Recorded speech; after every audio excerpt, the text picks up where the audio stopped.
Beautiful. Love that. Born and bred New Yorker, man. I live for the city horns, the city noise. There's nothing like it. The energy, the atmosphere. It gives me the motivation every day to do what I do. And there's a hustle involved in the hobby. I mean, everybody's trying to get the same cards. Everybody's competing for the same players. You kind of got to be first to it. Got to have the good negotiation skills. And that's what makes it fun, though. Competing with others for the same exact card. It's my favorite part of it. The amount of money involved, you have to think about it like a business. I'm not buying these to make $1,000 a card. I'm buying them to have a 300% margin on them. There's a battle between investor and collector. I originally started collecting mid-tier Bowman true colors. Everything is comp driven. If there's 150 of one particular card and one person needs to liquidate it below the last comp, you're kind of stuck for the next 2 months until another one sells. And it's hard to make money that way. Quite frankly, I got sick of it. I started buying the more scarce, low number, true reds and one-of-ones, so that comp game can't be played. My strategy was to corner the market on the players that I really love and I really believe in, that have significant upside and projectability. The first superfractor I bought was with Jet Williams, who's a top Mets prospect. And then I got reds, his oranges, his golds. And I completely cornered that market. If I can choose them right and I could get in early, that I can make this play. He might not be a superstar, but he doesn't need to be in order to make money. When that player does take off, and somebody wants an orange or red or the super, I'm not playing the comp game. You can do all the multipliers you want, but it doesn't matter. If you want one, you're going to pay the price.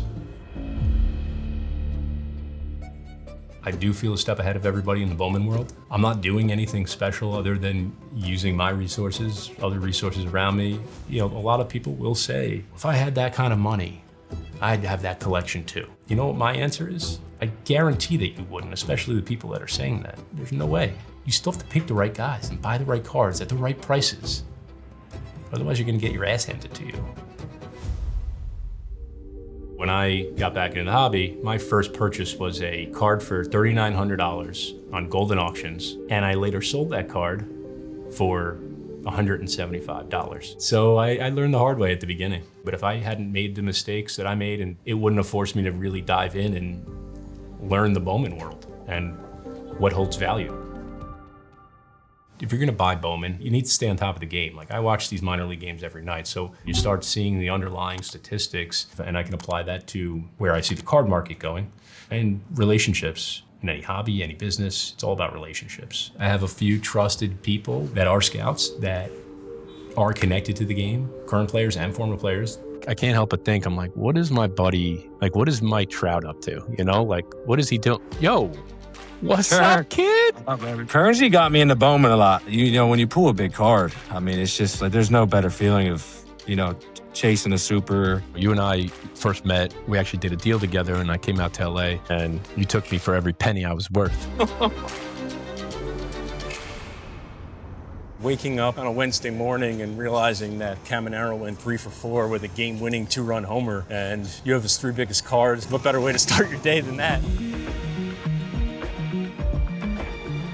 I will pay above comp and above the multiplier if I believe, because I know it'll come back. This card, the Junior Caminero MLB debut patch 101. This was one of the first MLB debut patches that went on public auction. This was gonna set the market for the debut patches. So I think everybody was a little hesitant, like, we don't know where this debut patch thing is going. Is this gonna outsell the Bowman First Superfractor? Gonna sell for less than the Bowman First Superfractor? So I think there was a little hesitancy on everybody's end, but I had conviction in Caminero. I said in my mind before the auction, I said, I'm gonna do whatever I need to do to have this, but I had a number in mind that I thought that was gonna be the max, and it went well over that. And I was hesitant.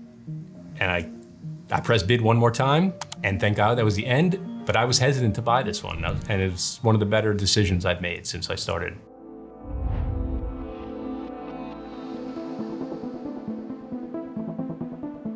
There's a lot of different ways I could have spent my money, different investments. Collecting is the way for me, specifically baseball collecting. I mean, that's what my passion is, sports. Sports is my passion, baseball is my passion, and it gives me involvement, and I can watch and root every night as opposed to, say, a real estate investment, and I'm sitting there watching it something be built, or for 5 years, it gives me zero enjoyment. But turning on the TV and turning on MLB Network and watching every single solitary game every night, rooting for these guys, is like, that gives me pleasure. So that's why I like collecting. That's for me. That's why. What is this all leading to? The answer was, I don't know. It's led to a lot of different things that I couldn't have imagined. What's the plan? I don't know. I'm going to continue having fun, continue to enjoy collecting, investing, whatever you might want to call it. That's what's fun to me. So I'm going to keep having fun and see where it takes me.